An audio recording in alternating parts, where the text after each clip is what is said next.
우리 함께 또 성경 목록과 몇 주간 계속 부르진 않을 거고요. 우리가 방학했다가 새로 했으니까 몇 주간 계속 부르도록 하겠습니다. 우리 창세기, 출애굽기, 레위기 시작.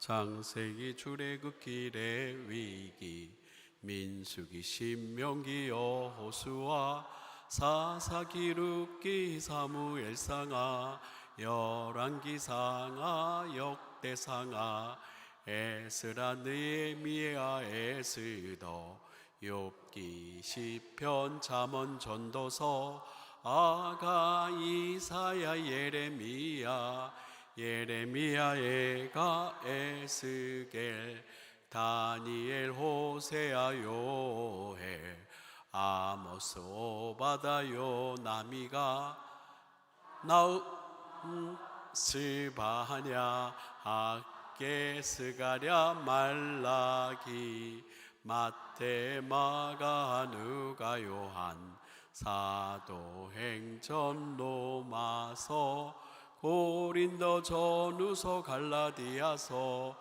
에베소서, 빌립보서, 골로새, 데살로니가 전후, 디모데 전후, 디도서, 빌레몬서, 히브리서, 야고보, 벳전후, 요한 1, 2, 3, 유다서, 요한계시록. 예, 여러분 옆에 분들과 한번 인사하겠습니다. 말씀의 사람이 되십시다. 네, 말씀을 우리가 읽고 또 배우고 듣고 말씀대로 또 행하고, 정말로 주의 말씀은 살아서 활력이 있어서 우리 모든 혼과 영감이 관절과 골수를 찔러 쪼갠다, 그렇게 얘기를 했습니다. 우리를 새롭게 하고 우리의 모든 근심과 걱정, 우리의 모든 삶에 모든 해답을 주는 게 바로 하나님 말씀입니다. 하나님의 말씀을 더욱더 사랑하시기를 주님의 이름으로 축원합니다. 우리가 지난 시간까지는 신구약 중간사를 함께 나눴어요. 우리가 첫 시간에는 창세기로부터 말라기까지 구약 성경을 총정리 한번 해봤고, 지난 시간에는 이 고레스 왕, 페르시아의 포로 이후에 이 마케도니아의 알렉산더 대왕이 전 지중해 연안을 정복을 하면서 그의 모든 삶을, 전 세계를 헬라화 시키는데 그는 모든 것을 헌신했다라고 그렇게 말씀을 드렸습니다. 32살에 죽기 전까지 10년 동안 온통 전쟁만 하고 다녔어요. 인도까지 가서 인도를 점령하다가 그 마지막 때에 마지막 이제 생을 마감하면서 그가 아리스토텔레스의 제자로서 이렇게 좋은 헬라의 철학, 교육, 정치, 문화, 모든 것들을 전 세계 사람들과 함께 나누는 것이 그의 꿈이어서 그가 정복하는 곳곳마다 알렉산드리아라고 하는 도시들을 세우고 그곳에 도서관과 또 체육관과 또 많은 사람들이 함께 이야기할 수 있는 여러 원형 경기장 등 여러 함께 이야기할 수 있고 대화할 수 있는 그러한 이 그리스 철학의, 그리스 정치의, 그리스 교육의 모든 것들을 좀 어느 곳이든지 자기가 정복하는 곳에 심고자 했습니다. 그런데 그가 너무 이른 나이에 세상을 떠났죠. 그가 너무 이른 나이에 세상을 떠나고 그 헬라화, 전 지역을 헬라화하고자 하는 그러한 그 뜻을 이어받은 부하들이 그가 정복한 나라들을 이렇게 나누어서 정복하고 다스립니다. 그 중에 두 개의 큰 부하들, 큰 제국을, 헬라 제국 중에서도 그 크게 두 개의 그 줄기를 기억 좀 했으면 좋겠다. 이 중간기, 신구약 중간기에서 절대로 잊지 말아야 될 것은 따라합니다. 알렉산더 대왕의 헬라화. 예, 이 헬라화, 헬라의 문화, 정치, 교육, 모든 종교에 이르기까지 이 헬라화가 이 신구약 중간기에 있어서 가장 중요한 테마라고 할 수 있고, 그 다음에 이 알렉산더 대왕의 두 부하, 크게 따라해 볼까요? 프톨레미 왕조, 셀루코즈 왕조. 예, 이 프톨레미 왕조는 이집트의 알렉산드리아를 중심으로 해서 처음에는 팔레스틴 이스라엘 땅까지 이렇게 다스리는 제국, 그리고 이 셀루코스 왕조는 이 수리아를 중심으로 바벨론이며 페르시아며 이쪽 위쪽을 다스리는 그러한 제국을 형성하는데 계속 싸우다가 제4차 전쟁 이후로는 5차 전쟁에서 이제 셀루코스 왕조가 프톨레미 왕조를 이기면서 셀루코스 왕조가 팔레스틴 땅을 다스리죠. 근데 이 밑에 프톨레미 왕조는 각 나라의 문화과 종교들을 장려하고 또 그렇게 핍박하고 박해하지는 않았어요. 이 프톨레미 왕조 때 가장 큰 일이 일어났다. 기독교 역사 가운데 이 하나님의 복음이 전 세계로 퍼지는 가운데 가장 중요한 역할을 했던 프톨레미 2세에 따라해 볼까요? 70인 역, 셉투아진트라고 라틴어로 70인 역이라고 해가지고 구약 성경을 72명의 랍비들을 데려다가 다 번역을 시켰는데, 놀랍게도 이 랍비들이 번역한 게 전혀 틀리지 않고 모두가 다 일치했다라고 하는 조금 의심스러운 전설이 그렇게 퍼지면서 이렇게 셉투아진트 구약 성경이 제가 라틴어라고 그랬나요? 헬라어, 이 셉투아진트 히브리어로 된 구약 성경이 헬라어로 번역되면서 전 세계의 복음화의 기초가 쌓이게 됐어요. 그런데 문제는 이 셀루코스 왕족 가운데 안티오코스 4세라고 하는 왕이 기독교를 아주 그렇게 크게 박해를 하는데, 어떻게 박해를 하냐면, 여러분들 이 그리스 이 모든 주신 제우스라든지 아폴로라든지 제우스의 신들을 어디서 제사하게 하냐면 예루살렘 성전이며 각 지방의 제단에서 이 주신 제우스와 그리스 신들을 섬기게 하고, 거기 제단에다가 무슨 고기로 제사를 드렸다고 그랬어요? 돼자로 시작하는데, 돼지고기를 가지고 돼지를 잡아서 제사를 드리게 하면서 난리가 났어요. 그래서 이제 마따디아라고 하는 한 지방의 제사장이 이래선 안 되겠다 하면서 마따디아라고 하는 제사장을 중심으로 이 유대의 봉기가 일어납니다. BC 167년에 봉기가 일어나요. 마따디아를 중심으로 해서 이 헬라의 관료를 죽입니다. 그러면서 그의 셋째 아들 마카비라고 하는 이 유다, 이름은 유다인데 마카비는 혹시 기억나십니까? 무슨 뜻이라고? 기억하시는 분이 있군요. 망치로 그냥 쾅 때리고 도망간다고 그래가지고 이 마카비 혁명이 일어납니다. 그래서 이 마카비 혁명을 중심으로 해서 마따디아의 아들들이 드디어는 이 헬라 제국으로부터 이스라엘의 완전한 독립국가를 이룹니다. 이스라엘은 아수르 포로로 시작해서 바벨론 포로, 페르시아, 또 마케도니아, 이 알렉산더, 이 헬라 제국으로부터 해가지고 계속 몇백 년 동안 독립 왕조를 이루지 못했는데 BC 142년에 이 마따디아의 아들들을 통하여서 이스라엘이 독립을 해버려요. 완전히. 그래서 독립국가를 이룹니다. 그래서 그 왕조를 마따디아의 아버지 하시모니안이라고 하는 그 아버지의 이름을 따서 하시모니안 왕조가 이 BC 142년에 생겨나요.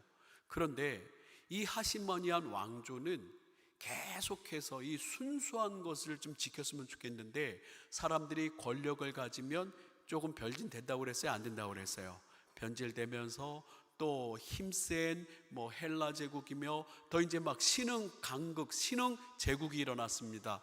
어떤 제국이 막 일어날까요? 로자로 시작해요. 로마 제국이 막 일어나니까 이제 이 하시모니안 왕조가 눈치를 보면서 로마 제국에 편승을 하게 되죠. 그러다가 BC 63년에 완전히 로마가 다시 이제 한 80년 정도 왕조가 유지돼요. 80년 정도 이 하시모니안 왕조가 유지되다가 BC 63년경에 로마가 완전히 하시모니안 왕조를 다 물리치고, 그 다음에 이제 로마가 세운 왕이 한 사람 생깁니다. 따라해 볼까요? 헤롯 대왕을 세우면서 이제 예수님이 탄생하는 그 시간으로 가면서 이 신구약 시대가 이 헬라 제국과 로마 제국의 사이에서 사람들이 하나님의 나라는 어디 있는가, 묵시 문학이 계속 발전하고, 그래서 여러분들에게 말씀을 드렸어요. 4개의 종파가 발전됐다. 근데 제가 지난 시간에 조금 그렇게 실수할 수도 있습니다. 처음에는 바리새파였어요. 바리새가 무슨 뜻이라고 혹시 기억하십니까? 나누다. 그래요. 이 바리새파의 바리새는 나누다라고 이렇게 뜻을 갖고 있는데, 우리는 이 헬라 문화에 완전히 분리돼서 모세오경 율법을 잘 철저하게 지키는, 우리는 율법주의자로 살아야 된다 하면서 바리새파가 하나 생기고, 그 다음에 이렇게 하시모니안 왕조로부터 시작을 해서 대제사장도 하고 또 왕족, 아주 최고 귀족들이 있는데 사독 제사장의 후손들이다 해가지고 사두개파. 이 바리새파는 부활이 있다. 근데 제가 지난주에 이 사두개파가 부활이 있다 그랬잖아요. 아주 제가 실수한 거고요. 이 사두개파는 현세 시대의 구약 성경에는 별로 이렇게 내세에 대한 이야기가 별로 그렇게 많지 않아요. 그래서 이 사두개파는 부활을 믿지 않아요. 사두개파는 매우 이스라엘의 가장 높은 고위직이죠. 고위직이면서 특별히 여기는 많이 부패합니다. 종교적으로, 역설적으로 대제사장, 가장 위에 유대인들의 종교 지배계급이면서도 헬라화되고 로마화되면서 그들하고 많이 결탁을 하게 되죠. 그러면서 바리새파도 싫다, 이 사두개파도 싫다, 우리는 너희들을 다 떠나서 속세를 떠나려고 한다 하면서 광야로 나간 파가 있다고 그랬어요. 어떤 파가? 쿰난 동굴 여러분들 기억하시죠? 에세네파라고 하는, 완전히 자기들끼리 모여서 금욕하고 또 성경을 필사하고 온전히 하나님의 나라를 대망하는 그러한 아주 그냥 뭐라고 표현할까요? 은둔자들이 생겨납니다. 그곳에서 순수한 하나님을 향한 신앙과 묵식, 마지막 시대에 대한 이 도래, 마지막 그 하나님의 나라를 기다리는 그러한 묵시 문학이 여기서 발달하면서 에세네 학파, 쿰난 공동체라고도 한다고 그랬어요. 그리고 또 한 가지가 더 있었죠. 기억하십니까? 따라해 볼까요? 열심당. 열심당. 그래서 이 사람들은 완전히 테러도 일으키고 정치적으로 물리쳐야 한다, 막 그냥 어떤 혈기 많은 그런 사람들이 열심당을 이루었어요. 저를 한번 따라합니다. 바리새파, 사두개파, 에세네파, 열심당. 이렇게 신구약 중간기 가운데 헬라화, 그리고 로마 제국의 지배, 그리고 하신무니안 왕조의 부패 가운데 실망한 사람들, 그래서 신앙의 모습을 찾고자 하는 가운데 바리새파가 생기고 또 사두개파가 생기고 그 다음에 에세네파가 생기고 그 다음에 또 열심당이 생겼는데, 이렇게 중간기에 이러한 분파들이 생겨나면서 이제 세례 요한이 등장하여서 바로 주의 길을 예비하라고 하신 자신의 사명을 감당하는 얘기까지 우리 신구약 바로 중간기에 일어났던 이야기들을 여러분과 지난주에 나눴습니다. 오늘은 제목을 한번, PPT의 제목을 보여주시죠. 신약 성경의 정경화와 이 마태복음이라고 해가지고, 저는 오늘 여러분들하고 신약 성경 27권의 이 신약 성경이 캐놀리제이션, 이 캐논, 완전 정경화되는, 캐논이 뭐야? 캐논 사진기요? 그러면은 난감합니다. 캐논이 뭐예요? 자, 척도, 기준, 그게 캐논의 뜻이에요. 원래 자, 적도, 기준. 그런데 우리 기독교계에서는 캐논 그러면은 정경, 우리가 읽는 이 가장 중요한 66권의 정경을 캐논이라고 이야기합니다. 자, 척도, 기준. 그래서 이 정경화 작업, 신약 성경은 총 몇 권으로 되어 있습니까? 27권이 되어 있어요. 27권이 되어 있어요.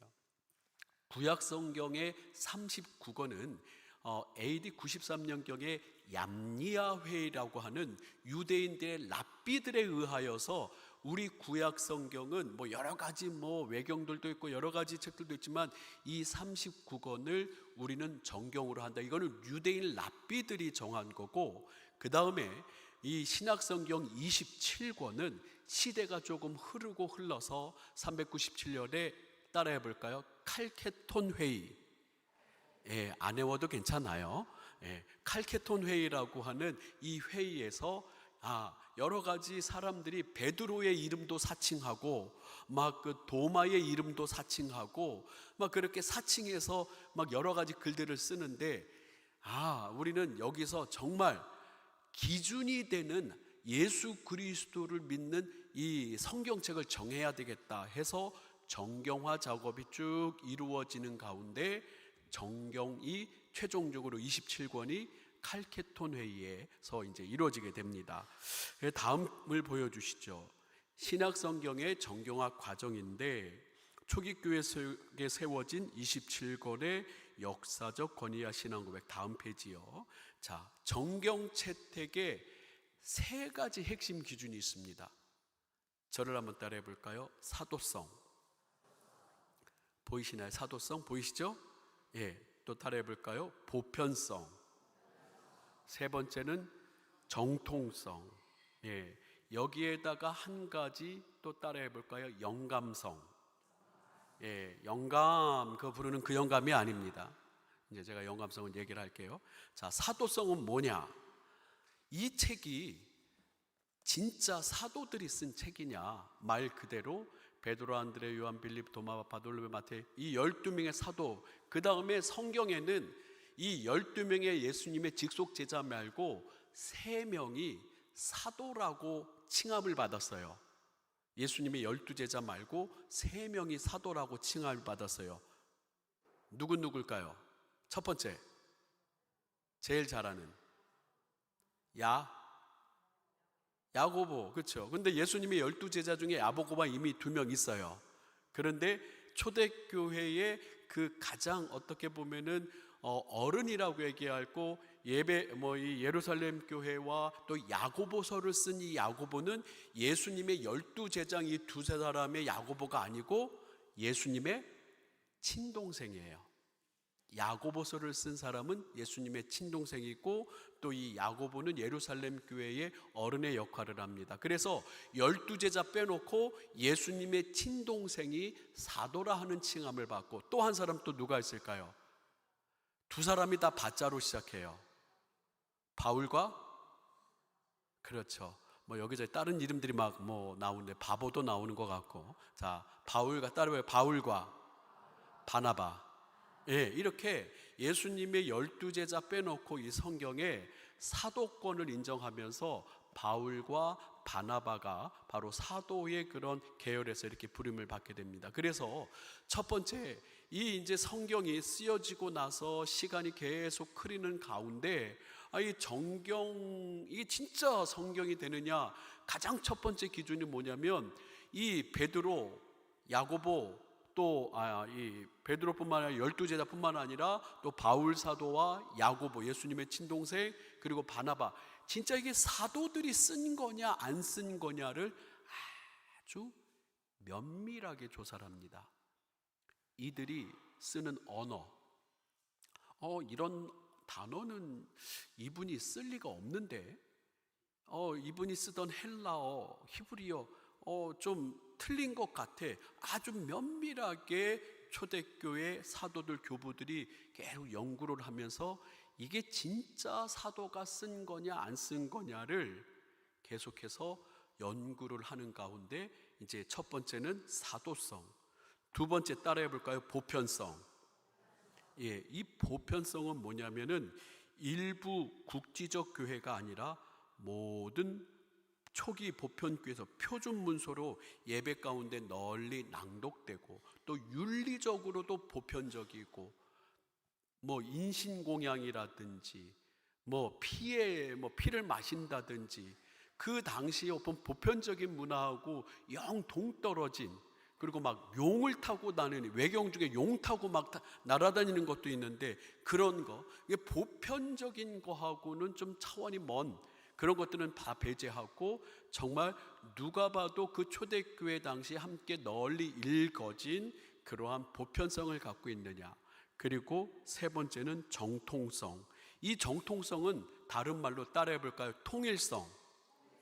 이 통일성은 뭐냐면 이 성경이 하나님과 하나님의 아들 예수 그리스도, 그리고 예수 그리스도와 함께 성령님의 역사, 이게 정통성이 하나로 쭉 연결되고 있는가. 딴 얘기, 중간에 막 딴 얘기하고, 예를 들어서 여러분들 도마복음이라고 하는 거 혹시 들어보셨나요? 도마복음. 예, 다빈치 코드라고 하는 영화의 배경이 되었던 도마복음이, 이게 이제 AD 200년경에 쓰여진 책인데 진짜 도마가 쓴 게 아니죠. 거기는 뭐도 나오냐면은 이 윤회도 나와요. 윤회에 대한 이야기도 나오고 예수님의 말씀도 들어있지만은 자기 나름대로 정말로 다른 세상 얘기도 많이 쓰였단 말이죠. 이런 어떤 복음의 통일성, 전통성이 계속 이어지느냐라고 하는 게 이 정경화 작업에 매우 중요한 역할을 했습니다. 사도성, 보편성, 정통성, 다른 말로 통일성이라고도 이야기를 하고요. 따라해 볼까요? 영감성. 그러면서 이렇게 여러분들처럼 우리처럼 우리 사무총회 하듯이 이 초대교회 교부들, 초대교회 목회자들이 다 모여서 그냥 회의하고 연구만 했겠어요? 뭐도 했겠어요? 기도도 하고, 하나님께서 우리에게 주신 말씀이 정말 이게 진짜입니까 아닙니까?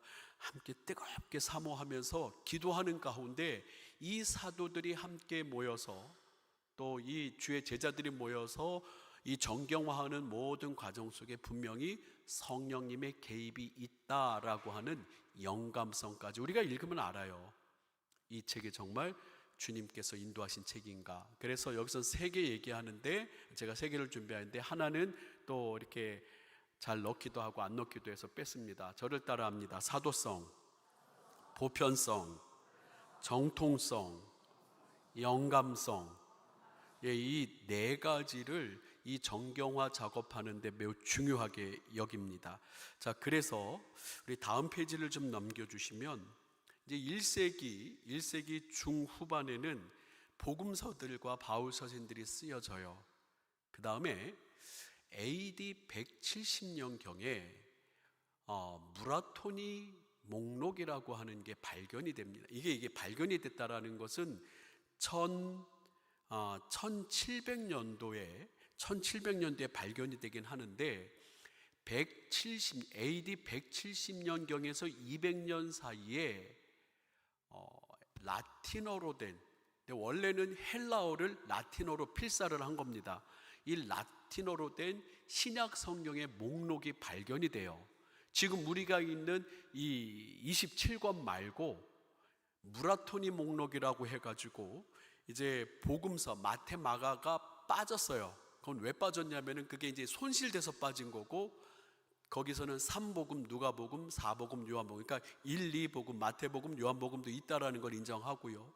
그 다음에 뭐 히브리서, 야고보, 베드로, 전후서, 요한 3서, 그런 몇 가지들이 빠진 22권이라고 하는 무라토니 정경 목록이 처음으로 나옵니다. 그런데 결정적으로 이제 공식적으로 397년에 이제 카르타고 공에서 칼케톤이라고도 하고 카르타고라고도 하는데, 이 카르타고 공의회에서 지금 현재 최종 법제화돼서 27권의 성경이 지금 우리가 읽는 바로 정경이다, 이렇게 정경화 되었다라고 하는 것입니다. 여러분, 그래서 여기에 이제 우리가 갖고 있는 이 신약 성경 27권, 구약 성경 39번, 지금 현재 우리 개신교에서 66권을 정경, 캐논이라고 이야기를 하는데, 여러분들은 이 역사성 가운데 특별히 사도성이며 보편성이며 정통성이며 영감성, 그냥 아무렇게나 우리가 정경을 채택한 게 아니라고 하는 거. 뭐 여기저기서 지금도 하나님의 영감을 받아가지고 책 쓰면 그거 성경책 되는 거 아니야? 라고 하는 여러 이단들이 있지만은, 우리는 이 정경, 하나님의 말씀 66권 그 모든 이 정경화 가는 가운데 이것이 그냥 쉽게 정경화된 것이 아니다라고 하는 것을 여러분들이 아시고 여러분들이 이 66권의 성경 말씀, 특별히 오늘 신약 성경 27권은 우리 397년에 카르타고 회의에서 정경화되었고, 그 정경화되는 가운데 여러 가지 그냥 된 것이 아니라 아주 깊은 연구와 고민들과 함께 회의가 있었다라고 하는 것, 이렇게 정경화의 그런 역사를 잠깐 보시게 되셨습니다.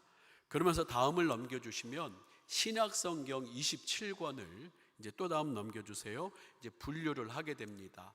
한번 따라하겠습니다. 복음서, 역사서, 서신서, 예언서, 이렇게 신약성경에 나누죠. 복음서는 여러분들 잘 알고 있는 대로 뭐예요? 마태, 마가, 누가, 요한, 이렇게 사복음서라 얘기해요. 그런데 또 여러분들 혹시 또 성경 공부 좀 해보신 분들, 이 사복음서에서도 또 마태, 마가, 누가복음만 무슨 복음이라고 얘기할까요? 어떻게 알으셨어요? 공관복음, 공관복음. 마태, 마가, 누가는 공관복음이라고 얘기를 해요. 어떤 뜻일까요? 공통된 관점에서 썼다 해서 공관복음.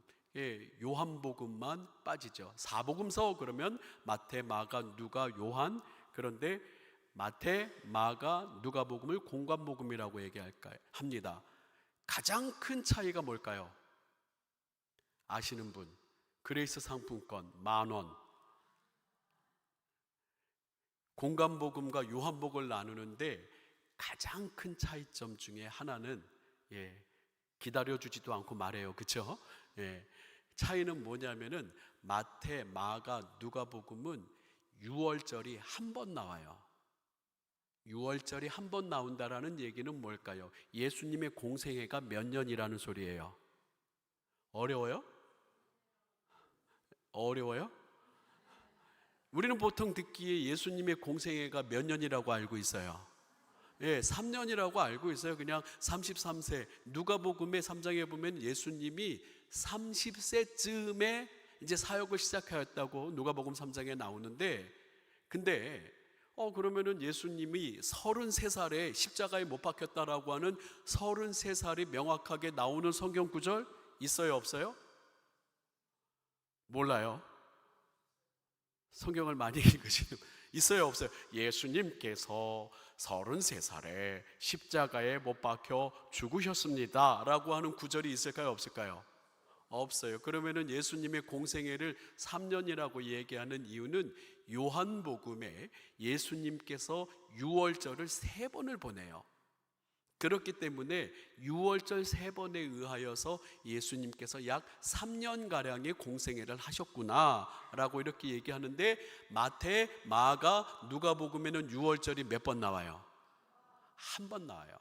그래서 어떤 학자들은 예수님의 공생애가 1년 아니겠느냐라고 하는 사람도 있겠지만, 요한복음의 이 유월절을 시간별로 또 말씀별로 여러 가지 사건별로 조합해 볼 때 이게 다 다른 유월절이다라고 하는 신학적인 공통된 의견을 가지고, 이 마태, 마가, 누가복음이 공관복음은 하나의 포인트를 향해서 나아가요. 예수님의 십자가 사건, 예수님의 부활의 사건, 예루살렘 그 마지막 유월절을 향해서 쭉 나가는 반면에, 요한복음은 그 시간적인 흐름이 아니라 요한복음의 가장 큰 주제는 따라해 볼까요? 예수님은 누구신가? 마태, 마가, 누가복음은 예수님의 출생, 탄생으로부터 시작을 해서 예수님의 가르침과 또 예수님께서 십자가에서 달려 죽으시고 부활하시는 그 시간적인 배열에 의하여서 마태, 마가, 누가가 쓰여진다면은, 이 요한복음은 시간적인 흐름을 따라서 쓰여진 게 아니라 예수님은 누구신가라고 하는 변증론적 방법, 예수님, 기독론, 예수님은 누구신가? 라고 하는, 이제 요한복음 가서 더 자세하게 이야기했지만 그러한 관점으로 쓰여졌기 때문에 시간적 차이도 있고 또 예수님을 기술하는 방식적인 차이도 있고 해서 마태, 마가, 누가복음하고는 조금 요한복음이 차이가 있다 해서 마태, 마가, 누가복음을 그냥 우리는 세 가지를 공관복음이다 하고 그냥 사복음서의 요한복음이라고 이야기합니다. 그래서 복음서 마태, 마가, 누가, 요한. 그 다음에 따라해 볼까요? 역사서. 신약성경의 역사서는 한 권밖에 없어요. 그렇죠? 뭐가 있어요? 예, 사도행전. 이 사도행전은 초대교회의 시작으로부터 시작을 해서 복음이 로마에 전파되는 그 과정까지 초대교회의 형성, 역사적인 그런 내용들을 기록한 책이 바로 이 사도행전 역사서. 구약성경에는 역사서들이 꽤 많이 있지 않겠습니까? 그렇죠? 그래요. 여러분들 보시기면 사사기, 룻기, 사무엘상하, 열왕기상하, 역대 다 역사서잖아요. 역사서가 많은데 여러분들 이 신약성경에는 역사서가 사도행전 하나밖에 없다. 그리고 많은 부분에서 21권이나 되는, 27권 중에 21권이나 되는 책이 뭘까요? 따라합니다. 서신서. 예, 서신서. 근데 이 서신서를 또 두 개로 나눠요. 저를 한번 따라합니다. 바울서신, 공동서신. 바울서신은 말 그대로 누가 쓴 글이라고요? 예, 바울이 쓴 로마서, 로마서, 고린도 전후서, 갈라디아서, 에베소서, 빌립보서, 골로새서, 데살로니가 전서, 후서, 디모데 전서, 후서, 그 다음에 저도 헷갈려요. 디도서, 그 다음에 빌레몬서, 뭐 하나 빠졌는데 어쨌든 13권이 로마서, 고린도 전서, 갈라디아서, 에베소서, 빌립보서, 골로새, 데살로니가 전후, 디모데 전후, 디도서, 빌레몬서까지 총 바울의 서신이 13권. 그래서 이 13권을 바울 서신이다 라고 이야기를 하고, 공동서신이라고 하는 것은, 공동서신이라고 하는 것은 바울 사도 말고 여러 사도들이 쓴 서신들, 그래서 공동으로 그냥 읽힌다 해서 그냥 우리 구분하기 편하게 바울 서신 말고 다른 서신들을 이야기할 때 공동서신이라 이렇게 이야기해요. 그래서 서신서는 바울 서신, 공동서신으로 이렇게 보통 구분을 하는데, 여기서 애매한 서신이 한 가지가 있어요. 뭐냐면 따라해 볼까요? 히브리서. 히브리서. 지금 무슨 얘기 하시는지 알죠? 히브리서도 성경에 있는 거, 신약 성경에 있는 줄 아시죠? 여러 이 마태, 마가, 누가부터 요한계시록까지 저자들이 다 분명해요. 마태는 마태가 썼고, 누가복음은 누가가 썼고, 뭐 마가가 썼고, 요한이 썼고, 저자들이 다 분명한데 이 27권 성경 중에 너무나도 정말로 구약 성경과 신약 성경을 잘 조화롭게, 그리고 너무나도 은혜롭게 하나님 나라를 소망하고 너무나도 잘 쓴 이 히브리서는 누가 쓴지 몰라요. 그래서 학자들마다 이거 바울이 썼다라고 얘기하는 사람도 있고, 아니다, 바울은 꼭 편지 쓸 때 나 바울은 하면서 자기 이름을 넣는데 히브리서에 없는데 왜 자기 바울이라고 쓰냐. 아니, 바울이 뒤에 꼭 그 편지들을 쓰고 인사하는 내용들을 보면 그 바울 서신하고 비슷하지 않냐, 이거 바울 서신이다 라고 하는 사람도 있고, 또 바울 서신이 아니다 라고 하는 사람도 있어요. 그래서 여러분들 특이하게 27권 성경, 신약 성경 중에 뭐만 저자가 가장 확실하지가 않다? 히브리서가 가장 확실하지 않다. 이거는 성경 공부하는 상식으로 좀 알고 계시면 좋겠고, 이 히브리서는 많은 또 학자들 중에 바나바가 쓴 것이 아니겠느냐. 왜냐하면 이 바나바는 구약 성경에도 능통하고 또 예수 그리스도의 복음, 이 예수 그리스도에도 능통하기 때문에 이거는 도저히 이 구약 성경과 신약 성경 전체적인 것을 아우르는 사람이 아니면은 도저히 쓸 수 없는 책이다 해서 바나바라고 하는 이름도 조심스럽게 이제 거론되고 있는 책이 히브리서입니다. 그리고 마지막에 예언서, 종말론적 승리와 하나님 나라 회복에 대한 묵시록, 요한계시록, 이렇게 따라합니다. 복음서, 역사서, 서신서, 예언서, 이렇게 신약 성경 27권이 분리가 돼요. 자, 이렇게 신약성경 27권의 정경화와 구분에 대해서 여러분들에게 말씀드렸다면, 오늘 마태복음에 대한 이야기를, 개론적인 이야기를 조금 하도록 하겠습니다. 다음 페이지를 넘겨주시기를 바랍니다. 마태복음의 역사적인 개요, 기록의 근원, 세리 출신의 사도, 예수님의 직속 제자예요. 마태가 증언하는 메시아에 대한 이야기. 여러분들이 갖고 있는 우리 통성경, 우리 교재 있잖아요. 그 교재는 어떤 순서로 되어 있냐면, 예수님의 일생에 대해서 마태, 마가, 누가, 요한을 다 합쳐가지고 예수님의 출생부터 예수님의 교훈, 예수님의 고난과 예수님의 부활에 대해서, 이 예수님의 일생에 대해서 이 통성경이 그렇게 짬뽕해서 나와 있어요. 그래서 저는 여러분들에게 이 복음서에 대해서 하나하나 이야기하고, 자, 요번 주는 마태복음, 정경화와 마태복음, 다음 주는 마가복음과 누가복음에 대해서, 그 다음에는 요한복음은 좀 얘기할 게 좀 많이 있어서 요한복음 얘기하고, 그 다음에는 통성경에 나오는 예수님의 일생을 쭉, 통성경을 중심으로 해서 쭉 같이 한번 예수님의 일생을 정리하는 것까지 해가지고 마태, 마가, 누가, 요한 복음서를 오늘까지 해서 5주에 걸쳐서 이렇게 나눌 거예요. 오늘은 신약성경의 정경화와 마태복음, 다음 주는 마가복음과 누가복음, 그 다음에는 요한복음, 그 다음에는 5주가 아니라 4주나요? 네, 어쨌든 이렇게 해가지고 예수님의 그 통성경, 우리 교재에 따른 예수님의 전 일생에 대해서 한 주가 될 수도 있고 2주가 될 수 있고, 예수님의 전 일생에 대해서 이렇게 여러분들 사복음서를 나누고, 그 다음에 사도행전을 이야기할 거예요. 사도행전 한 주, 로마서 한 주, 그 다음에는 고린도서부터 빌레몬서까지는 이 바울 서신에, 로마서는 한 주가 걸리고요.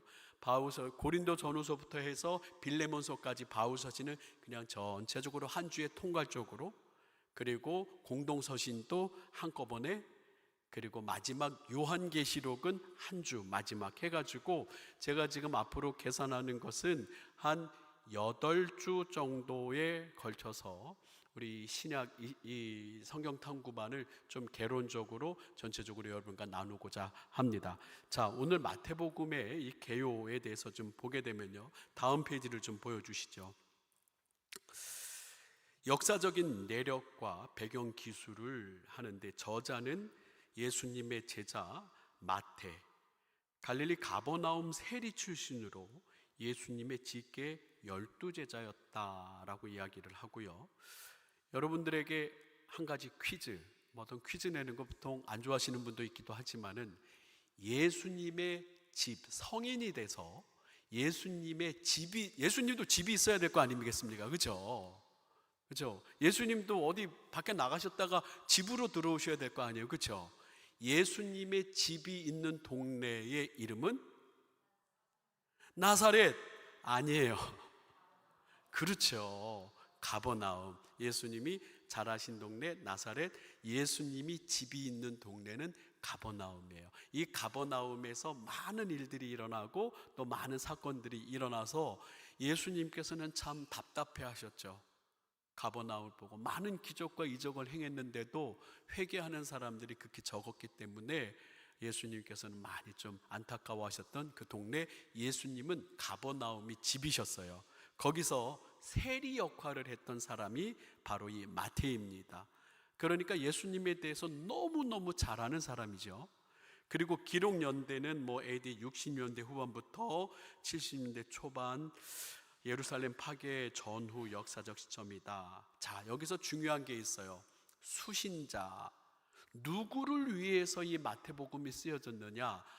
이 복음서가 한 가지면 되잖아요. 예수님의 일생에 대해서 한 가지면 되는데 왜 마태, 마가, 누가, 요한 4가지나 됩니까? 근데 이 수신자, 이 편지를, 이 복음서를 보는 사람들이 다르기 때문에 그 사람들을 대상으로 하는 그 복음서가 이렇게 좀 차이가 있어요. 관점이. 이 수신자가 중요합니다. 누구를 위해서 마태가 썼을까? 저를 한번 따라해 볼까요? 유대인들. 여기는 유대계 기독교 신자들이다라고 얘기했지만 결론으로 이 마태는 유대인들, 자기 민족에게 이 예수 그리스도는 바로 하나님의 아들이시고 우리가 그렇게 기다리고 기다리는 메시아입니다 라고 하는 것을 이 마태는 이야기하고 싶었어요. 자, 다음 페이지를 넘겨주시면요, 이 마태복음의 특징의 가장 중요한 것은 따라해 볼까요? 약속된 유대인의 왕, 다윗의 혈통으로 오셔서 구약의 모든 예언을 완성시킨 메시아, 이게 중요해요. 여러분들 마태의 직업이 뭐라고 말씀드렸어요? 세리. 세리가 그 당시에는 사랑받는 직업이었습니까? 아니면은 사람들한테 외면받고 멸시받고 천대받고 민족의 반역자여 우리와 상종할 수 없는 개나 짐승이나 아주 못된 놈들로 그렇게 사람들에게 배척당했습니까? 너무 첫 번째 사랑받는 자가 아니고 말 그대로 우리 민족의 고혈을 빨아먹고 자기의 배를 채우는, 참 우리 민족을 괴롭히는 정말 배척받아 마땅한 사람이라고 그렇게 이 세리에 대해서 여러분이 다 알고 있습니다. 바로 이 세리는 그러한 관점으로 참 자기 민족 유대인들에게 해서는 안 될 일들, 그리고 자기가 행한 여러 가지 안타까운 일들, 그러나 자기도 어쩔 수 없이 이 세리의 역할을 했는데 그의 마음속에는 그래도 나는 내 민족을 위하여서 내 민족이 예수님을 믿고 구원받았으면 좋겠다라고 하는 이 열망이 참 가득했어요. 그래서 마태복음의 가장 큰 특징 한 가지를 이야기하라. 따라해 볼까요? 민족구원. 민족구원. 이 유대인들을 어떻게 하면 구원할까 하는 그 열망이 마태의 가슴에 좀 불타올랐어요. 성경을 조금 읽으신 분들은 이 마태복음에 무슨 말이 많이 나오냐면 눈치채시는 분도 있겠지만 따라해 볼까요? 일렀으되, 기록되었으되, 이는 선지자의 말을 이루려 하심이라. 말씀에 기록되었으되, 일렀으되, 이는 선지자의 말을 응하게 하려 하심이다라고 하는 구약 성경의 인용이 마태복음에는 많이 나와요. 여러분들, 유대인들을 구원시키고 유대인들을 예수님의 제자로 만들려면 유대인들이 껌뻑 죽는 것을 갖다가 근거로 대야 되잖아요. 유대인들이 껌뻑 죽는 근거가 뭐예요? 구약 성경이에요. 우리는 구약 성경이라고 하고 또 히브리인들은 히브리 바이블, 구약, 자기들의 이 말씀 아니에요. 구약 성경 아니에요. 이 구약 율법을 가지고, 이 예언서들을 가지고 마태는 자기 민족을 구원하기 위해서 이 마태복음에 참 많이 나와요. 무슨 말이요? 일렀으되, 기록되었으되, 이는 선지자의 말을 응하게 하려 하심이라. 말씀에 기록되었을 때 하면서 바로 유대인의 왕 예수, 약속된 유대인의 왕이다. 다윗의 혈통으로 오셔서 구약의 모든 예언을 성취시키고 완성시킨 메시아가 예수다라고 하는 것을 증명하는 게 마태의 가장 중요한 목적이었다. 여러분, 이 한 가지만 제대로 알아도 마태복음을 읽는데 그렇구나, 이게 기록되었을 때, 일렀을 때 선지자의 말을 응하게 하라, 말씀에 마태복음이 이런 의도가 있구나, 이거 하나만 제대로 알아도 마태복음을 읽는데 좀 더 깊이 이해력이 더 좋아진다는 거예요. 그리고 두 번째는 따라해 볼까요? 천국의 실제적 도래. 이 마가, 누가, 요한복음은 천국이라고 하는 말을 잘 안 쓰고요, 하나님의 나라라고 하는 표현을 써요. 하나님의 나라. 그런데 이 마태복음에서는 여러분들 13장도 그렇고 천국은 씨 뿌리는 자가 하면서 천국이라는 단어를 써요. 하나님의 나라와 천국 같은 의미인데 이 마태는 왜 천국을 썼냐면 아까도 금방 이야기했듯이 이 다른 복음서들은 하나님의 나라라는 용어를 쓰는데 이 마태복음만 천국이라고 하는 단어를 써요. 왜 그럴까요? 이 유대인들은 하나님의 나라, 하나님이라고 하는 그 단어 자체를 대단히 두려워한다고 그랬어요? 두려워하지 않는다고 그랬어요? 대단히 두려워해요.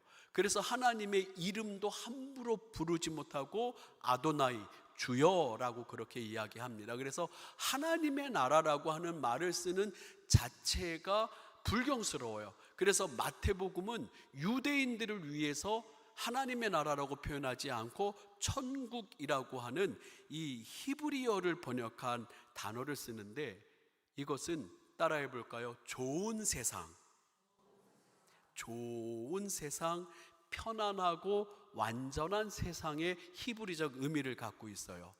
그런데 바로 그것은 하나님이 통치하시는 곳이 아니겠느냐라고 하면서 천국이라고 하는 단어를 쓰고, 또 이 마태복음에서는 사복음서에는 이 나머지 마가, 누가, 요한복음에서는 교회라고 하는 말이 나오지 않아요. 근데 이 마태복음에서만 어떤 단어가 나오냐면 교회라고 하는 단어가 나와요. 마태복음 16장에서 예수님께서 베드로에게 너는 이제부터 베드로라. 그 이름의 뜻이 뭐예요? 반짝반짝. 그 이름의 뜻은 반석이라고 해서 네 이름 위에 뭐를 세우겠다 그래 예수님이? 교회를 세우겠다. 그리고 마태복음 18장에도 이 교회라고 하는 공동체 가운데 교회 공동체에서 우리가 서로 용서하고 하나 되는 어떤 교회에 대한 이야기를 특별히 쓰면서 이 마태복음은 유대인들을 위하여서도 쓰여졌지만 특별히 유대인들을 중심으로 한 교회 공동체 가운데 이 예수님의 뜻을 전하기 위해서 읽혀졌구나, 쓰여졌구나 라고 하는 것을 잘 이야기하고 있습니다. 가장 중요한 것, 이 마태복음을 지금 우리가 설명을 했지만 가장 중요한 것은 뭐냐면 여러분 잊지 마셔야 돼요. 따라해 봅니다. 언약의 성취. 언약의 성취. 마태복음의 가장 중요한 핵심은 언약의 성취라는 거예요.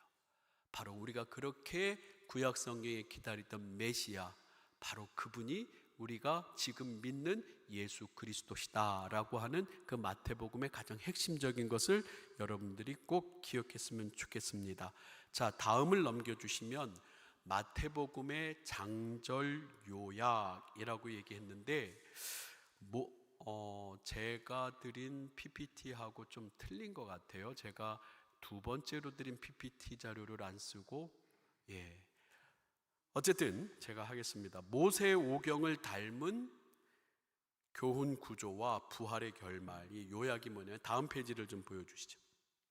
1장부터 4장은 예수 그리스도의 탄생과 족보 공생의 사역의 본격적 준비. 마태복음 4장에 여러분들 예수님이 어디에서 시험 받으셔요? 광야에서 몇 가지 시험을 받아요? 3가지 시험을 받죠. 돌로 뭘 만들어라? 떡을 만들어라. 두 번째는요, 성전에서 떨어지면 천사들이 또 받아들일 것이고, 또 세 번째는요, 높은 산 꼭대기에 올라가서 다 천하만국을 보여주면서 나에게 경배하면 이것을 다 너에게 줄 것이다 라고 하는 3가지 이 시험을 마태복음 4장에서 마치고, 그 다음에 본격적으로 이제 예수님께서는 제자들을 부르시면서 5장부터 산상수훈, 그리고 5장에서 7장까지 천국 백성의 살아가는 삶의 방식에 대해서 그렇게 산상수훈, 산상교훈을 이야기해 주시죠. 모세오경과 뭐가 비슷하냐라고 이야기할 때 이 모세오경도 가나안을 향해서 가는, 가나안에서 살아가는 그 이스라엘 백성들의 삶의 방식이 바로 이 모세오경이지 않습니까? 율법서 아니겠습니까? 마찬가지로 예수님께서는 이 마태복음 5장에서 7장까지 산상수훈을 통해서 천국 백성이 살아가는 삶의 방식을 보여주셨다라고 하는 거고요. 8장에서 10장을 보면 여러분들 마태복음 8장에서 10장, 특별히 8장에서 9장까지 뭐가 많이 나오냐면 예수님의 권세, 치유, 회복, 막 병든 자를 고치고 낫게 하고 또 치료하는 기적의 그 능력들이 마태복음 8장과 9장에 많이 나와요. 그러면서 예수님께서는 마태복음 10장에서 제자들을 파송하시죠. 파송하시면서 권능을 주십니다. 제가 요즘 여러분들에게 몇 번 얘기했고 계속 얘기했던 금이나 은이나 동을 가지지 말라. 배낭이나 지팡이나 두버릇이나 신발 가지지 말라. 왜냐고요? 일꾼이 그 먹을 것을 받는 것이 마땅함이니라. 주님의 일을 위해서 세상을 향해 천국 복음을 전파하는 이 제자들에게 금도 은도 동도 내가 줄 테니까 걱정하지 마. 내가 너희를 세상으로 보내는 것이 양을 이리 가운데로 보내는 것 같이 걱정스러우면서 예수님은 12명의 제자들을 마태복음 10장에서 파송하는데, 이것은 여러분들 구약성경 민수기 13장에서 뭐와 비슷하냐면, 모세가 이 12명의 족장을 어디로? 가나안 땅으로 정탐을 보내요. 딴 세상 얘기하는 것 같아요. 지금 여러분들 눈을 보니까 몇 분은 성경 왔다 갔다 하면서 이제 알아들으시는 분들인데, 한 몇 분은 지금 목사님 딴 세상 얘기하시는 것 같기도 하고 아니에요. 대부분 95% 이상 다 이렇게 따라오시는 것 같아서 어쨌든 감사하고요. 이처럼 예수님께서는 이 마태복음 안에서 제자들을 파송하시고 또 마태복음 28장에서 제자들을 세상의 모든 민족의 제자로 삼으라고 하니 모든 파송 과정을 볼 때 이 모세가 12 정탐꾼을 가나안 땅으로 보내서 파송해서 정탐하면서 그곳에서 우리가 어떻게 살아가야 될 것인가를 미리 준비케 하시는 것처럼 예수님이 마태복음에서도 제자들의 파송의 모습이 보인다. 그리고 천국에 대한 비유 11장부터 14장까지 천국에 대한 비유와 진리들을 말씀하시는데, 우리는 설교하면서 많이 들어요. 가나안 땅, 우리가 이 광야 40년을 지나고 우리가 가나안 땅에 들어가야 됩니다 라고 하는 것을 상징적으로 우리는 이 땅에 광야 같은 시간을 보내고 우리는 어디로 들어가야 됩니다? 하나님 나라로 들어가야 됩니다. 천국으로 가야 됩니다 라고 하는 비슷한 그러한 상징적인 연계성이 모세오경과 이 마태복음이 비슷하게 상징적인 연계성이 있다라고 그렇게 이야기합니다. 그리고 15장부터 18장 베드로의 위대한 신앙 고백과 교회의 정립, 소외된 약자를 대하는 공동체적인 그러한 지침들, 그리고 또 19장부터 해서 몇 장으로 되어 있죠? 제가 23장까지 해서 예루살렘 입성하고 서기관 및 종교 지도자들과의 갈등과 외식하는 자에 대한 책망. 여러분들 마태복음 23장 보면요, 예수님이 욕도 해요. 그래가지고 막 부흥 강사님들 막 욕하면서 막 예수님도 이렇게 욕했는데 나도 욕하면 뭐 어떠냐고 막 그랬는데, 그랑 똑같이 얘기하시면 안 되죠. 신성한 강단에서 예수님께서는 마태복음 23장에 누구에게 아주 그냥 막 퍼붓듯이 막 외식하는 자리, 독사의 자식들아 하면서 누구를 그렇게 막 예수님께서 혼내서요? 바리새인들에 대해서 이렇게 혼내시는, 예루살렘 입성하시는 내용부터 해서 바리새인들에 대한 이야기, 그리고 마태복음 24장부터 해서는 성전 파괴 예고와 마지막 날 징조, 깨어 준비하는 종말의 삶, 그리고 마지막 28장까지 예수님께서 십자가에 달려 돌아가시는 내용과 또 부활과 우리 모든 주님의 제자들에게 온 천하를 향한 지상 명령을 우리에게 주시고 있다라고 하는 게 마태복음의 대략적인 그런 줄거리입니다. 여러분들 오늘 마치겠습니다. 뭔가 좀 아쉬운 것 같고 그러시죠? 시간적으로 막 더 해야 되고 내용 하나하나 원래는 이게 1시간 반 하면서 자 성경책 피십시오, 여기다가 밑줄 쫙 그십시오 하면서 이게 뭐 1시간 한 50분 정도 좀 더 하면은 이게 좀 되는데, 여러분들 성경 꼭 읽으시고, 자 여러분들에게 부탁드릴게요. 오늘 마태복음에 대한 아주 대략적인 이야기, 정경화 작업에 대한 이야기를 했는데, 여러분들이 다음 주에 오실 때는 성경을, 우리 성경 탐구만 할 때 그랬잖아요, 그렇죠? 구약 성경 할 때 다음 주에는 여기를 읽어오십시오 했습니다. 여러분들이 이번 한 주간 맥주 감사주의를 보내면서 여러분을 특별히 하나님 앞에 이번 한 주간은 제가 복음서를 다 한번 읽어보겠습니다. 저랑 한번 해보실래요? 챌린지가 아까 3개가 있었어요. 감사 챌린지. 근데 오늘 오후 예배를 드리는 분들에게 한 가지, 우리가 마태, 마가, 누가, 요한복음까지 좀 이번 한 주간에 맥주 감사절 보내면서 이렇게 보니까 1시간 앉아서 1시간 읽으면 한 권 읽죠. 마태복음 1시간 정도 걸리는데, 이렇게 해서 일주일 동안 조금씩 나눠서 사복음서 아니면은 누가복음까지, 여러분 요번에 누가복음까지 좀 한번 읽어보시면은 너무 좋겠다 생각이 들어요. 우리 오늘 오전 예배 때, 1부 예배 때는 제가 시간 여러 가지 관계상 안 했는데, 우리 2부 예배 때 우리 맥주 감사절을 보내면서 3가지 챌린지를 한번 해보자 그랬어요. 한번 따라합니다. 한번 읽어봅니다. 시작. 매일 아침 눈을 뜨자마자 감사합니다 하나님, 잠자리에 들기 전에 감사합니다 하나님 하기. 이번 한 주간 우리 맥주 감사절 맞이하면서 이 한 해의 반을 주님 앞에 감사하면서 아침에 눈 뜨자마자 감사합니다, 또 눈 감고 잠을 자기 전에 감사합니다, 우리 하나님께 감사합니다 표현하기. 2번째 같이 읽어봅니다. 나의 가족, 동료와 만나는 사람에게 감사합니다 10번 하기. 일주일 동안이 아니고 하루에 10번 하는 거예요. 하루에 10번 남편에게, 아내에게, 또 자녀에게, 또 직장 동료에게, 또 성도들에게 감사합니다, 고맙습니다, 덕분입니다, 거기다가 또 사랑합니다까지, 이렇게 해서 우리가 함께 나의 가족과 동료와 만나는 사람에게 감사합니다 하기 10번 하기. 3번 같이 읽습니다. 반년 동안 하나님께 감사한 일 10가지 찾아 적어보기. 10가지를 한번 여러분들 찾아서 적어서 다음 주에 발표 한번 할까요? 설교 때? 우리 장로님들 한번 시켜보실까요?